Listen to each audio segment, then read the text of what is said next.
రా, నేను రానమ్మా. వస్తే సంజు మీదున్న నా ప్రేమ చచ్చిపోయినట్టే.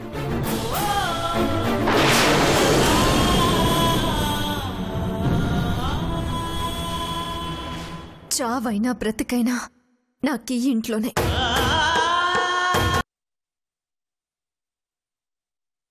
ఈ విషయంలో చట్టం, కోర్టు అన్నీ నాకే సపోర్ట్గా ఉంటాయి.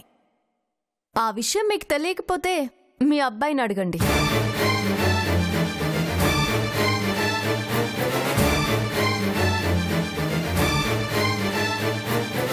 సంజుకి భార్యగా, మీ ఇంటి కోడలిగా నేను ఈ ఇంట్లో ఉండే హక్కు లేదనే అర్హత ఎవ్వరికీ లేదు. చట్టాన్ని, కోర్టుని అడ్డు పెట్టుకుని నువ్వు ఇక్కడున్నంత మాత్రాన్ని నిన్ను భారీగా అంగీకరిస్తానని నువ్వు అనుకోకు. ఏంట్రా నువ్వు అది ఇక్కడున్నంత మాత్రాన అంటున్నావు? అంటే అది మన ఇంట్లో ఉండడానికి నువ్వు ఒప్పుకుంటున్నావా? నేను చచ్చినా ఒప్పుకోను. బయటికి పోవే, పో బయటికి.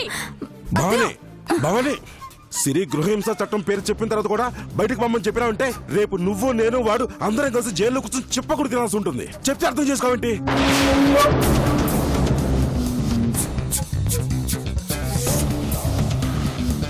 మన సంజయ్ చదువుకున్నాడు కాబట్టి చట్టాల గురించి, కోర్టుల గురించి బాగా తెలుసు. అందుకే నువ్వు ఇక్కడ ఉన్నంత మాత్రానా అన్నాడు. అంటే దాని అర్థమైంది ఒప్పుకున్నట్టే కదా.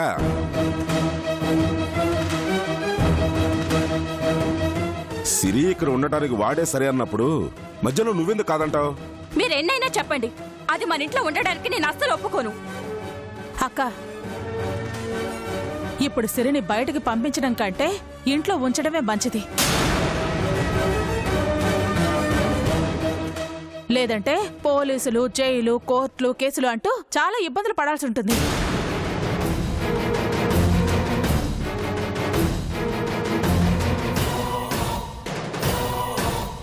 ఎంతకాలం ఇక్కడుంటావో నేను చూస్తాను. నిన్ను బయటికి పంపించకపోతే నేను భవానీనే కాదు.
నా రూమ్లోకి ఎందుకు వచ్చావు? అడుగుతుంది నిన్నే, సమాధానం చెప్పవేంటి? ఈ బ్యాగ్ ఎవరిది? నాదే. అయితే ఏంటి? నా బ్యాగ్ పక్కన పెడతావేంటి? హలో, భర్త ఎక్కడుంటే భార్య అక్కడే ఉండాలి. నీకు అది కూడా తెలీదు. జరుగు. ఇంకొకసారి నా భార్య అన్నావంటే చంపేస్తాను. సరే సంజు, భార్య అనంలే, నువ్వే నా భర్తవి, సరేనా? ఆగు. మన మధ్యనున్న భార్యాభర్తల బంధం తెగిపోయింది. తెగిపోవడానికి ఇది గాలిపటానికి కట్టిన దారం కాదు సంజు. 3 ముళ్ళు 7 అడుగులు 2 మనుషులు కలిస్తే ఏర్పడిన బంధం.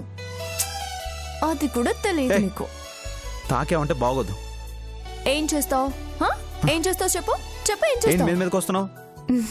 ఏం చేస్తావో చూద్దామని.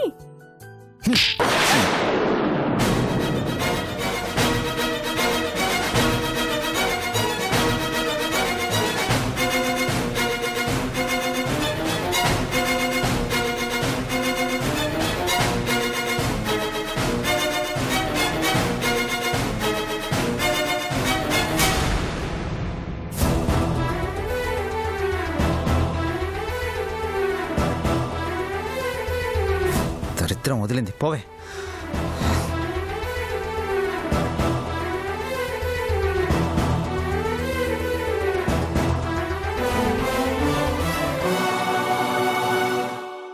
సంజు, ఈ బట్టలు నీవేనా? నావే. అయితే ఏంటి? ఆయన నా బట్టలతో నీకేంటి పని? నీ బట్టలు ఇక్కడున్నాయి కదా, కింద నావి కూడా సర్దుకుందామని. ఛే, కొట్టినా నీకు సిగ్గులేదంటే?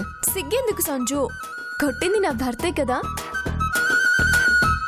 అయినా భార్య భర్తలు అన్నాక కొట్టుకుంటారు, తిట్టుకుంటారు, తర్వాత కలిసిపోతారు.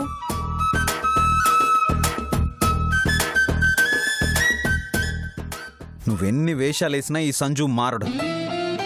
కాలం మారుతుంది, ఋతువులు మారుతాయి, రోజులు మారుతాయి. ప్రకృతిలోనే ఇన్ని మార్పులున్నప్పుడు మనలో మార్పు రావడం చాలా సహజం సంజు. అది మాత్రం ఇంపాసిబుల్ సిరి. ఏంటే? ఎందుకు నవ్వుతున్నావు? ఏం లేదు సంజు, నువ్వన్నా ఇంపాసిబుల్లోనే పాసిబుల్ ఉంది. మాటలతో మాయ చేసినంత మాత్రం నీ వల్ల పడతాను అనుకుంటున్నావా? హక్కు పేరు చెప్పి మా ఇంట్లో స్థానం సంపాదించుండొచ్చు, కానీ నా మనసులో పోయిన నీ స్థానం మాత్రం ఎప్పటికీ తిరిగి రాదు. ఇప్పుడు నీ గదిలో స్థానం దొరికింది, అలాగే పోయిన నీ మనసులో స్థానం కూడా తప్పకుండా నాకు తిరిగి దక్కుతుంది. నాకు ఆ నమ్మకం ఉంది సంజు. ఈ క్షణం నుంచి ఇది నా రూమ్ కాదు. నువ్వు ఉన్న చోట నేను ఉండను, నేనున్న చోట నిన్ను ఉండనివ్వను.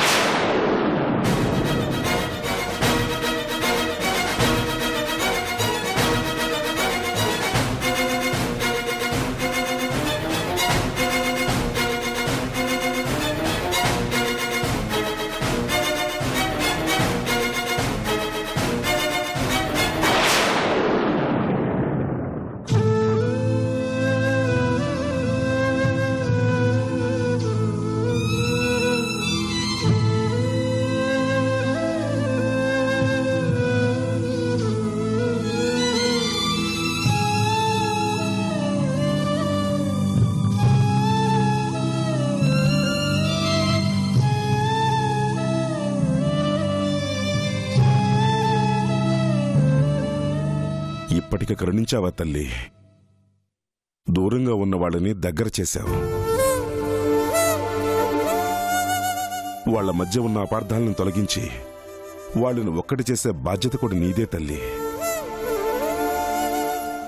వాళ్ళు వాళ్ల ప్రేమతో కలిసి ఉండటం నేను చూడాలా? ఆ పని నువ్వే చెయ్యాలా?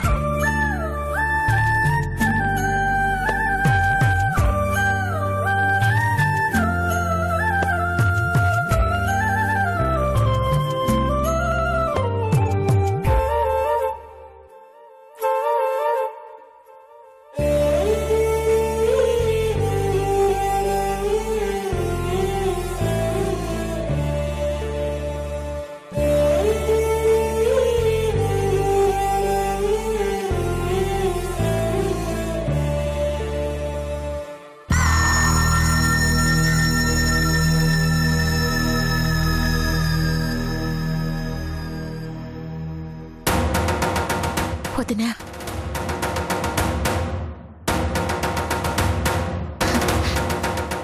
నీ కోపానికి అర్థం ఉన్నది. ఆస్పత్రిలో సంజయ్ రమ్మన్నప్పుడు సిరి రాకపోవటానికి కారణం కూడా ఉన్నది.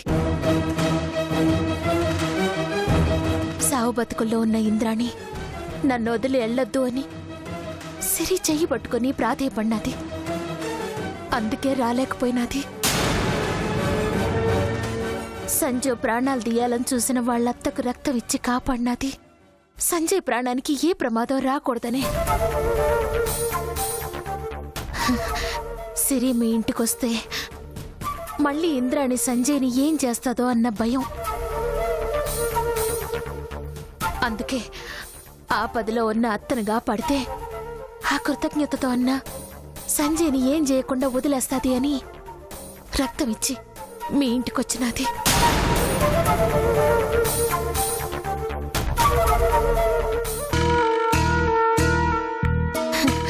ఇన్నాళ్ళు సిరి మీ ఇంటికి రాకపోవటానికి కారణం అత్తింటి మీద అభిమానం లేక కాదు వదినా. వస్తే సంజయ్ని వాళ్ళత్త ఏమైనా చేసేస్తాదేమోనన్న భయంతోనే ఆగిపోయినది. సిరి రావటం లేదని ఇక్కడ మీరెంత బాధపడతా ఉండారో సంజయ్ దగ్గరికి వెళ్ళలేకపోతాడానని సిరి అంతకంటే ఎక్కువే బాధపడినది.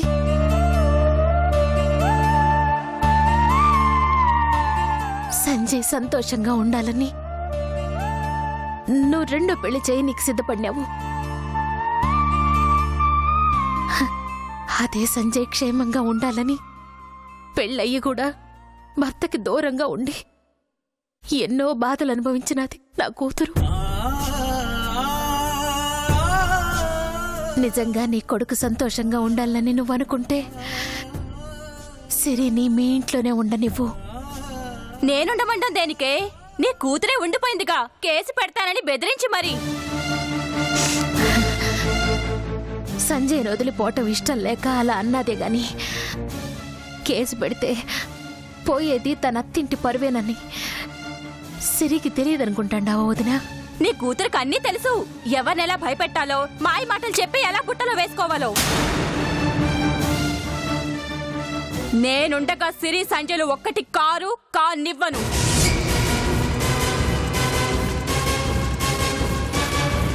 సింధుతోనే నా కొడుకు పెళ్లి చేస్తాను. ఇక నువ్వు వెళ్ళొచ్చు.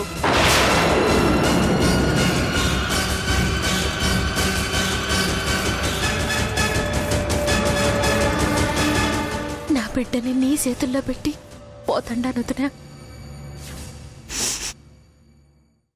జాగ్రత్త.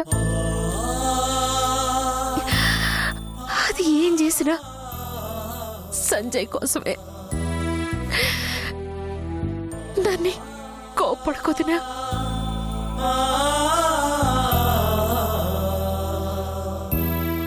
వెళ్ళొస్తాను. నువ్విక మా ఇంటికి రావక్కర్లేదు. త్వరలో నీ కూతురే మీ ఇంటికి వస్తుంది. వెళ్ళవు.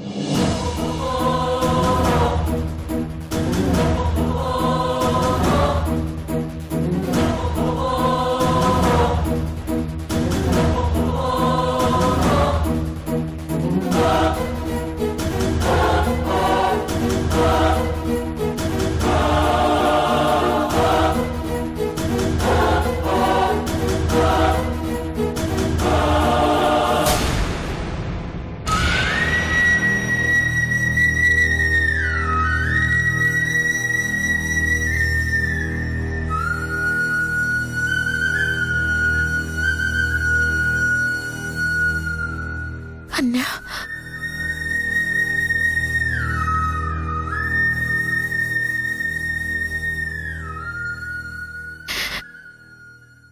ఎళ్ళొస్తానన్నా.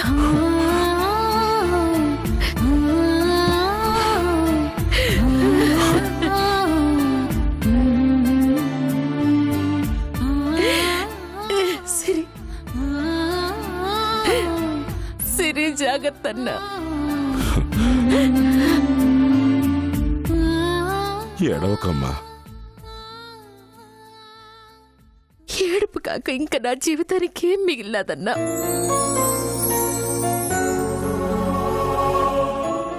సిరి మీదే ఆశలు పెట్టుకొని బతుకుతా ఉండాను. నా బిడ్డ జీవితం బాగుండాలని, సిరి సంజయ్లు కలిసి సంతోషంగా ఉండాలని కనపడిన దేవుడి కల్లా మొక్కినాను. అయినా ఏ ఒక్క దేవుడికి కనికరం కలగల.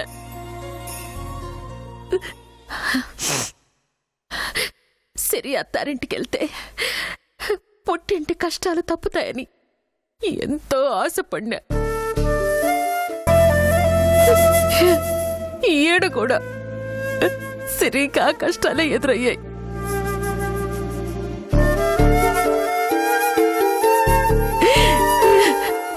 బాధపడమాకమ్మా. కష్టాలనేవి ఆకాశంలో మేఘం లాంటివి. వస్తా ఉంటాయి, పోతా ఉంటాయమ్మా. అపార్థాలు, అపోహల నుంచి పుట్టే కోపం దీపం లాంటిది. అది నూనెన్నంత వరకే వెలుగుతాది.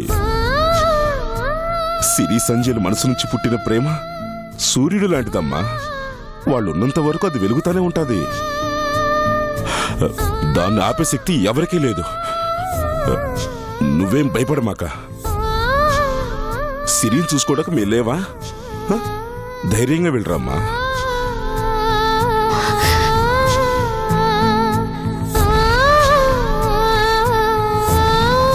ఎళ్ళొస్తానన్నా.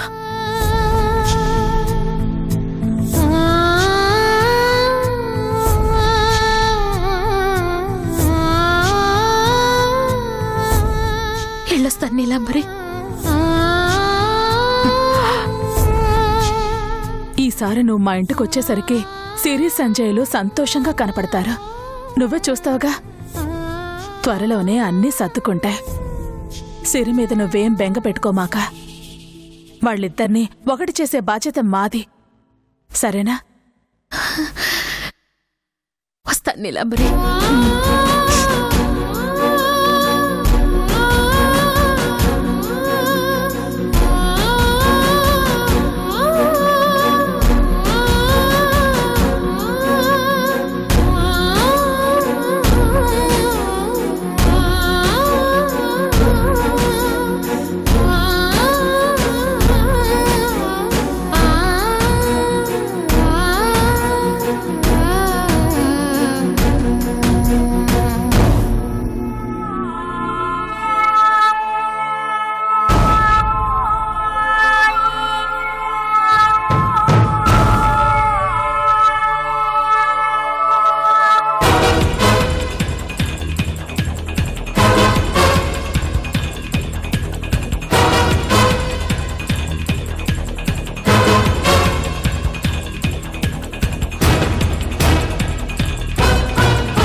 ఏంటి మాదేవి, నీ కూతురు అత్తారింట్లో డ్రాప్ చేసి వస్తున్నావా? కూతురు కాపురానికి అత్తారింటికి వెళితే ఏ తల్లైనా సంతోషపడుతుంది. నువ్వేంటలా బాధపడుతున్నావు? ఓ, కష్టపడి సిరి వాళ్ళ అత్తని మార్చుకొని అత్తారింట్లో అడుగు పెడితే అదేదో సిరి పాలిట పిడుగుపడ్డట్టు ఇలా కన్నీళ్లు పెడుతున్నావేంటి? అరే, పుట్టింట్లో నరకం అనుభవిస్తుందనే కదా నీ బిడ్డ మెట్టినింటికి పోవాలని ఎన్నో ప్రయత్నాలు చేశావు. ఆ ప్రయత్నం ఇప్పటికి ఫలిస్తే అది చూసి నిండు మనసుతో నవ్వుతూ ఉండాల్సిన నువ్వు వాడిపోయిన పువ్వులాగా మొహం అలా పెట్టావేంటు మాదేవి? అబ్బబ్బబ్బబ్బబ్బ, ఏం బాగాలేదు. ఏది ఒకసారి నవ్వు నవ్వు మాదేవి. అదే, నువ్వు నవ్వితే నాకు చూడాలనుంది. ఎలా నవ్వాలో నీకు తెలుసు కదా. అప్పుడు నన్ను గదిలో బంధించి తిండి తిప్పలు లేకుండా నానా హింసలు పెడుతుంటే నేను ఆ నరకం తట్టుకోలేక బాధతో అల్లాడిపోతుంటే నా బాధ చూసి నువ్వు మనసారా నవ్వావే, అలా అలా నవ్వాలి.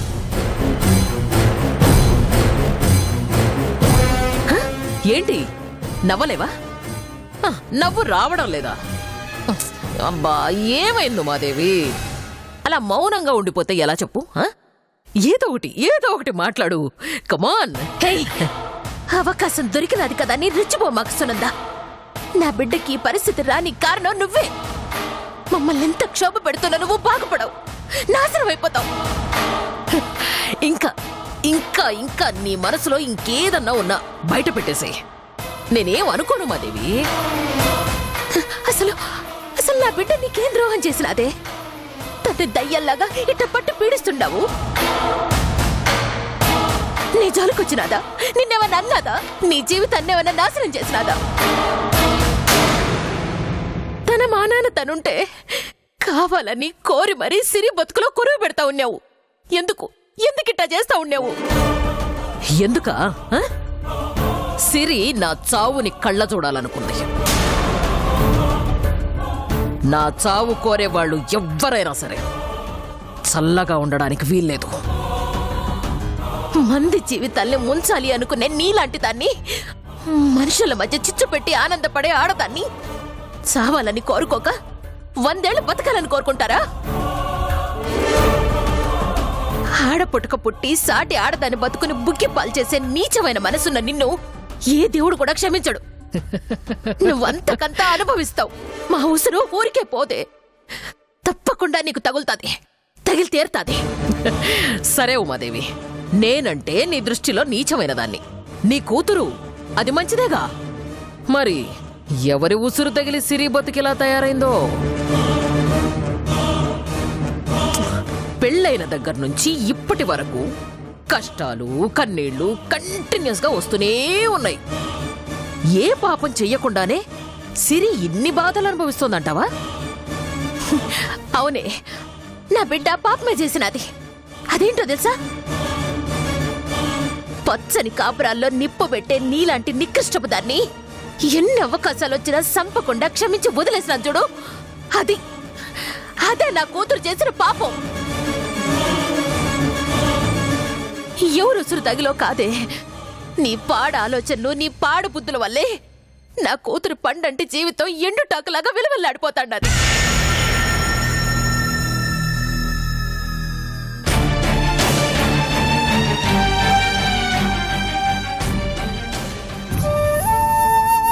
ఇంద్రమ్మా, భోంచెద్దుగానరా.